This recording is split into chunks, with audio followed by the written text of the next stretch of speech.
Perkenalkan, nama saya Sohadi Rustam, Eskom Mkom. Saya merupakan dosen tetap di Universitas Iksan Gorontalo. Adapun kualifikasi pendidikan saya adalah S2 Teknik Informatika dengan bidang fokus data mining, S1 di Teknik Komputer dengan bidang fokus di jaringan komputer. Saya memiliki jabatan fungsional yaitu asisten ahli. Adapun mata kuliah yang saya ampu adalah mata kuliah dasar yang berfokus pada teori dan pemrograman, yaitu mata kuliah logika dan pemrograman. Saya mengajar secara terjadwal di pagi hari di semester 1, semester 3, semester 5, dan adapun mahasiswanya di semester 1 sejumlah 30 orang, semester 3 sejumlah 30 mahasiswa, di semester 5 20 mahasiswa. Untuk mata kuliah yang saya ampu yaitu mata kuliah logika dan pemrograman dengan jumlah SKS 3 SKS, jumlah pertemuan sebanyak 16 kali pertemuan. Teknik mengajar saya dengan metode spesifik, individual, komunitas, dan unik. Unik ini masuk sebagai metode pengajaran, yaitu dengan menggunakan teknik motivasi, bahwa mata kuliah spesifik yang mengikuti program itu mahasiswa tetap harus dimotivasi untuk tetap mengikuti perkuliahan selanjutnya. Mata kuliah dasar program itu mata kuliah dengan tingkat kesulitan yang agak rumit sehingga diperlukan motivasi untuk mahasiswa. Tugas yang akan saya berikan ke mahasiswa adalah tugas individual, tugas kelompok. Di dalam tugas kelompok, mahasiswa diharuskan untuk mempresentasikan beberapa teori dan satu contoh program. Sedangkan di dalam tugas kelompok, mahasiswa diharuskan untuk membuat aplikasi sederhana yang bisa digunakan sehari-hari, dan selanjutnya akan dipresentasikan di depan ruangan kelas. Di awal perkuliahan, mahasiswa akan saya sampaikan bahwa perkuliahan ini akan mengikuti sebuah rencana pembelajaran semester yang meliputi dari pengetahuan dan keterampilan umum. Di dalam pengetahuan, mahasiswa harus mampu menguasai konsep teoritis.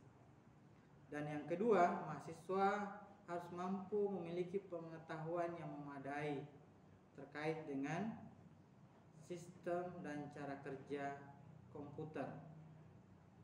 Yang ketiga, mahasiswa harus memiliki pengetahuan untuk mengembangkan algoritma yang ada di komputer.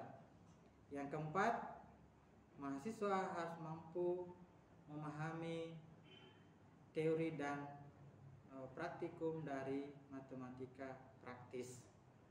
Yang kelima, mahasiswa harus memiliki pandangan berpikir kritis. Yang keenam, mahasiswa harus mampu dan memiliki keterampilan yang relevan dan sesuai di area ilmu komputer. Yang ketujuh, mahasiswa harus mampu menunjukkan komitmen dan perilaku yang etis dalam mengikuti perkuliahan. Yang kedelapan, mahasiswa harus mampu berkomunikasi secara etis dan sesuai dengan nilai-nilai akademis. Yang ke-9, mahasiswa harus mampu mengembangkan pengetahuan yang baru setelah mengikuti pembelajaran. Yang ke-10, mahasiswa harus mampu menunjukkan keterampilan pribadi yang aktif. Yang ke-11, mahasiswa harus mampu menerapkan keterampilan kewirausahaan di bidang teknologi informasi. Untuk keterampilan umum, mahasiswa harus mampu menerapkan pemikiran yang logis. Yang kedua, mahasiswa harus mampu menunjukkan kinerja yang mandiri dan terukur. Yang ketiga, mahasiswa harus mampu mengkaji implikasi dari pengembangan ilmu pengetahuan. Yang keempat, mahasiswa harus mampu menyusun deskripsi analitik. Yang kelima, mahasiswa harus mampu mengambil keputusan yang mandiri. Yang keenam, mahasiswa harus mampu mengambil keputusan yang tepat. Yang ketujuh, mahasiswa harus mampu bertanggung jawab atas capaian yang telah dicapai. Yang kedelapan, mahasiswa harus mampu melakukan proses evaluasi secara mandiri. Yang kesembilan, mahasiswa harus mampu mendokumentasikan, menyimpan, dan mengamankan kembali data yang telah dikerjakan sebelumnya dalam bentuk file ataupun hal-hal yang terkait dengan lainnya. Untuk deskripsi singkat mata kuliah ini adalah bahwa mata kuliah logika dan pemrograman merupakan mata kuliah yang membahas mengenai pemahaman dan penggunaan algoritma yang dijadikan dasar dalam melakukan analisis suatu permasalahan yang berkaitan dengan logika yang diimplementasikan ke dalam bahasa pemrograman tertentu. Sebahagian besar mata kuliah ini merupakan latihan-latihan secara intensif guna meningkatkan kemampuan para mahasiswa dalam mencari suatu solusi dalam permasalahan logika yang dihadapi, kemudian dituangkan ke dalam algoritma dan diimplementasikan ke dalam suatu bahasan. Setelah menyampaikan rencana pembelajaran semester kepada mahasiswa di pertemuan awal, maka saya juga menjelaskan kepada mahasiswa suatu kontrak perkuliahan sehingga perkuliahan ini tercapai dan dapat selesai dengan maksimal dan sesuai dengan rencana yang sudah tertuang ke dalam rencana pembelajaran semester. Untuk kontrak perkuliahan atau keaktifan belajar tentang info belajar, pertanyaan, dan jawaban soal. Untuk keaktifan, saya sampaikan kepada mahasiswa bahwa atau kehadiran itu mahasiswa harus mencapai nilai 30% termasuk kehadiran 10% dan tugas 20%. Dan untuk mid saya memberikan nilai 30% dan untuk final saya akan memberikan 40%. Adapun nilai akhir dari perkuliahan mata kuliah logika dan pemrograman bahwa untuk nilai A mahasiswa harus mendapatkan range nilai dari 80 sampai 100. Untuk nilai B, mahasiswa harus mendapatkan range antara 70 sampai 79. Sedangkan untuk nilai C, mahasiswa harus mendapatkan nilai 60 sampai 69%. Adapun untuk nilai D, pada saat mahasiswa memiliki nilai antara 50 sampai 59. Dan untuk nilai E, mahasiswa telah mendapatkan nilai di bawah dari 50. Adapun proses pembelajaran yang saya lakukan dalam mata kuliah logika dan pemrograman yaitu dilakukan secara real class dan bisa dilihat dari video selanjutnya. Warahmatullahi wabarakatuh. Waalaikumsalam warahmatullahi wabarakatuh. Selamat datang kembali di perkuliahan saya di logika pemrograman. Hari ini kita akan melanjutkan kembali materi perkuliahan yaitu mata kuliah logika dan pemrograman. Sebelum lanjut, yang ingin saya sampaikan adalah selama perkuliahan ini berlangsung ada hal-hal yang perlu dan harus dipahami serta yang harus dikuasai selama mata kuliah ini berlangsung. Yang pertama, kalian harus paham apa itu namanya logika. Kalian harus paham apa itu definisi dari logika. Dan kalian harus paham apa itu contoh dari logika. Itu yang harus kalian paham. Yang kedua yang perlu juga kalian pahami dan kuasai adalah apa itu bahasa pemrograman atau pemrograman. Apa definisinya? Apa contohnya? Kemudian kategori-kategori pemrograman juga itu apa itu yang perlu kalian kuasai selama perkuliahan ini berlangsung. Yang ketiga, kalian harus paham bagaimana logika diterapkan di bahasa pemrograman. Itu penguasaan yang selama perkuliahan wajib kalian tahu.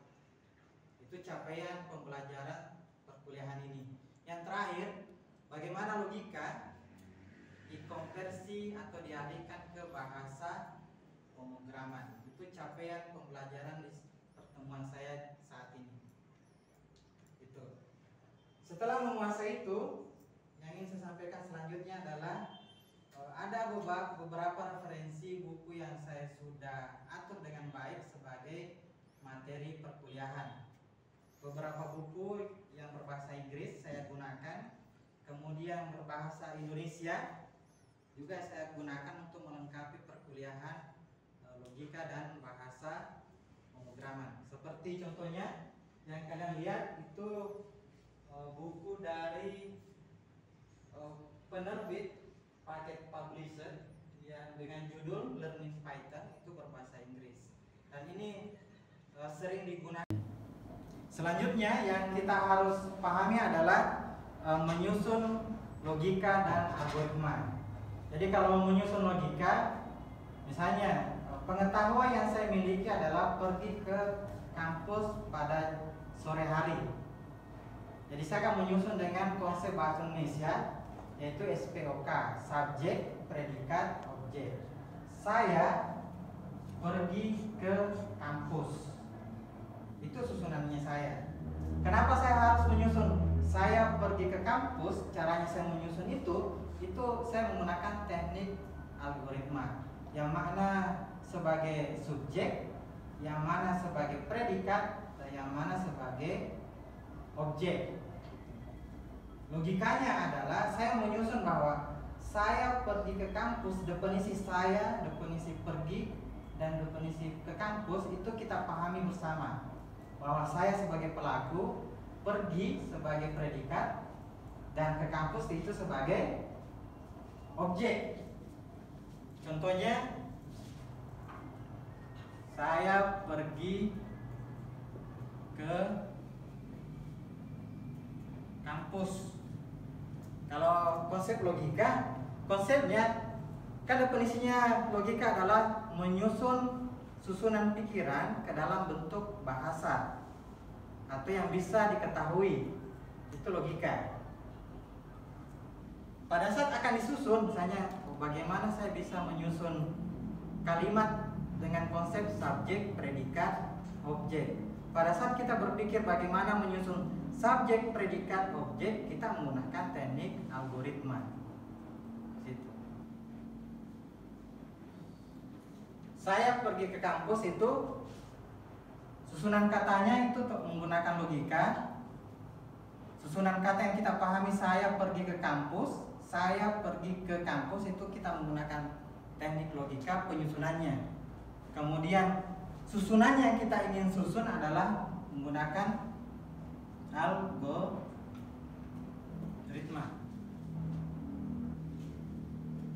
Itu. Ini studi kasusnya.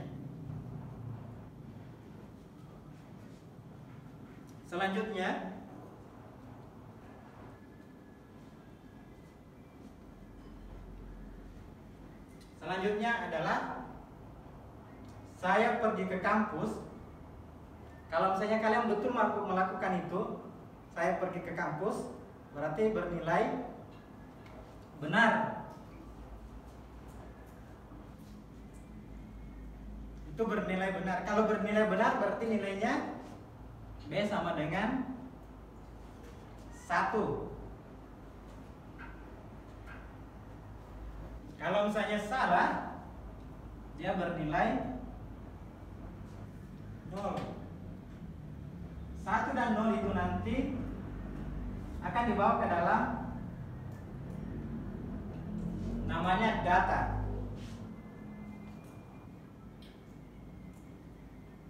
Jadi setelah disusun, kemudian memakai algoritma, kemudian dinilai. Nilainya kalau dia benar bernilai 1, kalau salah dia bernilai 0. 1 dan 0 itu nanti akan masuk ke dalam data. Makanya nanti setelah diprogram ada namanya struktur data. Dari apa yang saya jelaskan di sini, ada yang ingin bertanya? Pak, saya Pak. Oke, yang bertanya silakan. Baiklah, Assalamualaikum warahmatullahi wabarakatuh. Waalaikumsalam warahmatullahi wabarakatuh. Nama saya Retriana Amir, saya ingin bertanya kepada Bapak. Nah, dampak apa saja yang dapat mempengaruhi seseorang ketika ia tidak mampu menguasai ilmu logika? Menurut Bapak, apakah itu akan dipaksakan atau hanya dibiarkan begitu saja? Sekian dan terima kasih. Baik, terima kasih. Terima kasih atas pertanyaannya. Dampak apa saja yang terjadi apabila tidak mengetahui ilmu logika? Yang perlu kita ketahui tentang ilmu logika, kita lihat dulu dari definisinya. Definisi ilmu logika adalah cara menyusun sebuah kalimat yang bisa bernilai benar. Misalnya, hari ini saya sedang belajar. Kalau pada kenyataannya itu benar, sesuai kalian lakukan, itu bernilai benar. Jadi susunan logika kalau ingin mengikuti aturannya, dia harus tetap mengikuti pola kalimat dari bahasa Indonesia. Kalau itu tidak diikuti, maksudnya begini, kalian menyampaikan satu kalimat ke orang lain, yang menjadi masalah adalah orang lain itu mengerti atau tidak. Di situ. Kekurangannya adalah kalau misalnya kita tidak mengikuti pola logika, kita tidak bisa menyampaikan pesan yang kita maksud ke orang lain. Situ. Misalnya kita ingin memberikan gambaran tentang orang lain, itu tetap dalam susunan kaidah logika. Misalnya di bahasa Indonesia bahwa SPOK itu harus benar. Kalau itu tidak diikuti, kita tidak mampu menggambarkan satu pemahaman ke orang lain. Misalnya saya sore ini pergi ke kampus, kita tidak mampu memberikan orang lain tahu bahwa saya itu pergi ke kampus. Kalau misalnya saya pergi ke kampus itu dibalik, saya ke kampus pergi. Nah, kalau begitu susunannya, orang lain bagaimana dia bisa tahu atau seperti apa? Itu efek yang ditimbulkan kalau misalnya kita tidak mengikuti kaidah dari logika. Situ. Itu prinsip awalnya, bahwa menyampaikan kalimat, kata atau ke dalam bahasa itu mengikuti kaidah logika. Logika mensyaratkan bahwa setiap pernyataan itu harus benar. Situ. Saya pikir itu bisa menjawab apa yang ditanyakan. Ya. Oke, terima kasih. Yang lain lagi? Saya Pak. Oke. Baik, terima kasih. Assalamualaikum warahmatullahi wabarakatuh. Waalaikumsalam warahmatullahi wabarakatuh. Perkenalkan, nama saya Muhammad Raffi Anwar. Saya ingin bertanya pertanyaannya, apakah dalam penulisan algoritma ada kode-kode tertentu yang harus kita terapkan? Apakah dalam penulisan algoritma ada kode tertentu? Mungkin kode itu cara-caranya ya. Oke. Baik, terima kasih atas pertanyaannya. Jadi berangkat dari definisi algoritma, dia adalah langkah-langkah dalam menyusun satu permasalahan. Misalnya saya ingin pergi ke kampus. Langkah pertama yang harus kita siapkan bagaimana? Misalnya saya harus bersiap dulu, misalnya bangun tidur, mandi, makan, kemudian pakai pakaian, siapkan kendaraan, baru pergi ke kampus. Itu langkah-langkahnya. Masalah kode-kodenya itu nanti dilihat dari setiap bahasa pemrograman. Tapi kalau untuk yang dimaksud langkah-langkahnya, ada urutan yang kita harus lakukan. Kalau tidak sesuai itu, langkah-langkahnya tidak benar. Misalnya saya bangun pagi langsung pergi ke kampus, tidak mandi dulu, tidak makan dulu, atau tidak berpakaian dulu. Itu yang akan ditimbulkan kalau tidak mengikuti aturan dari algoritma. Dan algoritma memberikan kemudahan bahwa bisa diselesaikan masalah itu dengan baik dan secara rasional dan bisa diterima. Sehingga benar langkah-langkahnya. Bahwa saya bangun pagi, pergi mandi, makan, kemudian siap-siap pergi ke kampus. Itu algoritma umum. Dan itu semuanya melakukan. Tapi kalau saya bangun tidur langsung pergi ke kampus tanpa memakai pakaian, tanpa makan, mungkin itu tidak bisa diterima secara umum. Itu masalah kode-kodenya itu nanti dilihat dari bahasa pemrograman apa yang kita gunakan. Kalau Python dia mengikuti urutan pertama apa, kedua apa. Kalau dia pemrograman web, kita harus membaca dulu variabelnya, kemudian melihat kondisinya. Itu. Saya pikir itu bisa menjawab pertanyaannya. Oke, yang lain lagi? Assalamualaikum warahmatullahi wabarakatuh. Waalaikumsalam warahmatullahi wabarakatuh. Perkenalkan, nama saya Sri Nur Halisa Soga. Saya ingin bertanya kepada Bapak. Pertanyaannya, dalam pemrograman untuk membuat suatu coding seperti A sama dengan 2 dan B sama dengan 1, C sama dengan A kali B, jika di print C maka hasilnya 2. Pertanyaannya, apakah nilainya akan tetap sama jika nilai integer dan data stringnya ditukar? Seperti 2 sama dengan A dan 1 sama dengan B, A kali B sama dengan C, apakah di print 2 hasilnya akan menjadi C? Terima kasih. Dalam membuat kode di bahasa pemrograman, terutama kalau kita menggunakan bahasa pemrograman yang lagi familiar sekarang itu Python, misalnya menuliskan tadi A sama dengan 2, B sama dengan 1, C sama dengan A dikali B. Ini kan? Ini kalau dia adalah integer. Tapi kalau misalnya A sama dengan 1, B sama dengan 2, kemudian C sama dengan A kali B, itu nilainya tetap sama. Kalau dia integer,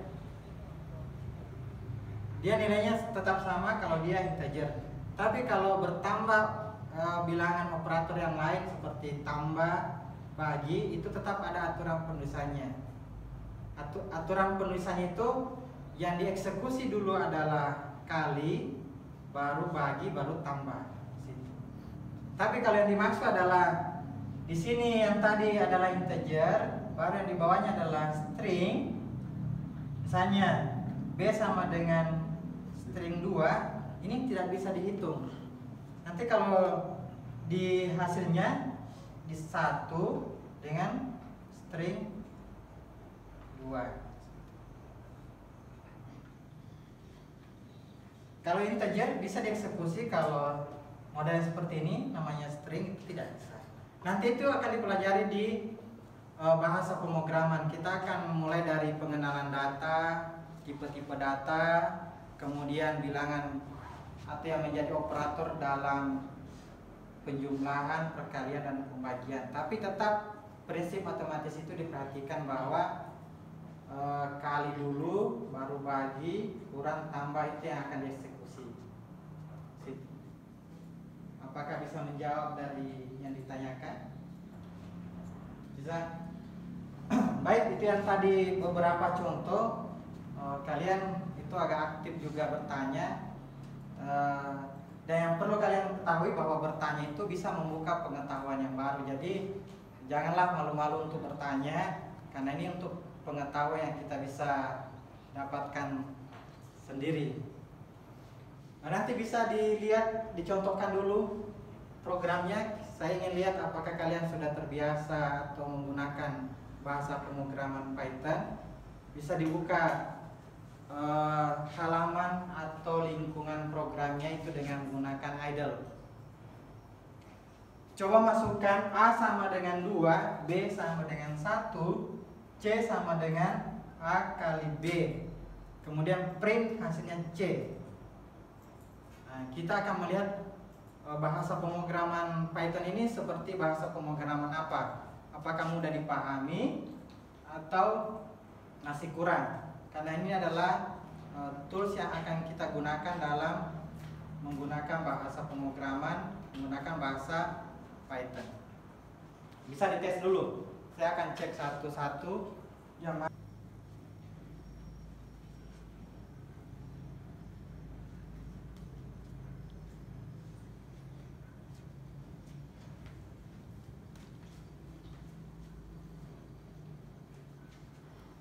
Oke, ini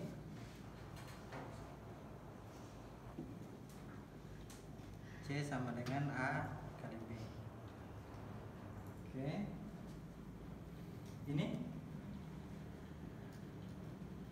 ada yang error ya? Ini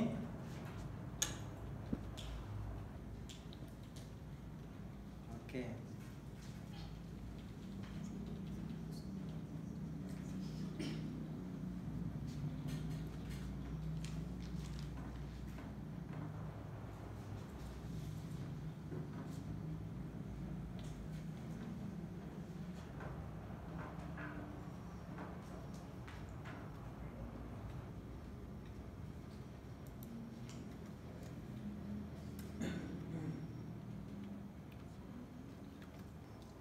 Oke, dari penjelasan tadi kalian sudah coba contoh codingnya di program masing-masing. Nah, sekarang yang saya mau jelaskan kembali dari penjelasan awal tadi, saya ingin mengingatkan kembali bahwa kita harus tetap memahami atau dalami apa yang menjadi definisi dari logika. Di sini bahwa logika adalah sebagai cara dalam menyusun pikiran. Pikiran ini nanti memakai model penyusunan kalimat SPOK atau SPO itu. Dalam membuat kalimat dengan kata itu logika.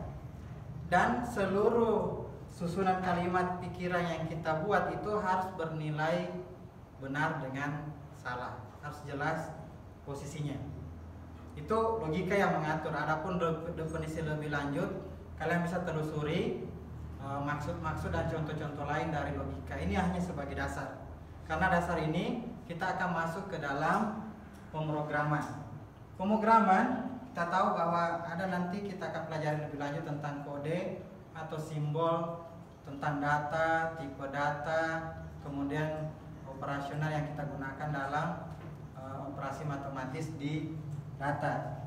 Kemudian bahasa pemrograman yang kita gunakan nanti ya tetap menggunakan bahasa pemrograman Python, karena itu yang lagi tren sekarang dan sesuai dengan visi misi dari Kementerian Pendidikan. Jadi ini yang saya jelaskan kembali untuk mencapai tujuan dari pembelajaran yang kita laksanakan hari ini. Ada lagi yang ingin bertanya? Nah, kalau tidak ada yang bertanya, saya ingin kembali memberikan tugas. Jadi silahkan nanti dibuat contoh lain dari logika dan contoh lain dari contoh-contoh di bahasa pemrograman dengan Python. Apa simbolnya? Kayak seperti yang tadi, bagaimana menggunakan perkalian di Python. Itu untuk menguatkan kembali kalian dalam memahami dari capaian pembelajaran hari ini. Bisa dipaham? Ya. Terakhir saya ingin kalian lebih semangat dalam belajar logika dan pemrograman, karena ini mata kuliah dasar dan berkaitan ke mata kuliah sebelumnya. Apalagi kalian ingin membuat nanti aplikasi atau contoh-contoh analisis dalam bentuk visual atau coding tertentu. Itu. Dan terakhir, ingat tugasnya. Saya akan cek di pertemuan berikutnya untuk melihat kemampuan kalian apakah sudah meningkat dan berkembang di setiap pembelajaran yang saya lakukan. Kalau tidak ada yang ditanya, saya tetap sampaikan, tetap semangat, tetap belajar, bahwa kalian itu tetap memiliki potensi untuk menguasai mata kuliah ini, karena itu potensi yang kita miliki. Saya pikir itu sekian. Assalamualaikum warahmatullahi wabarakatuh. Waalaikumsalam.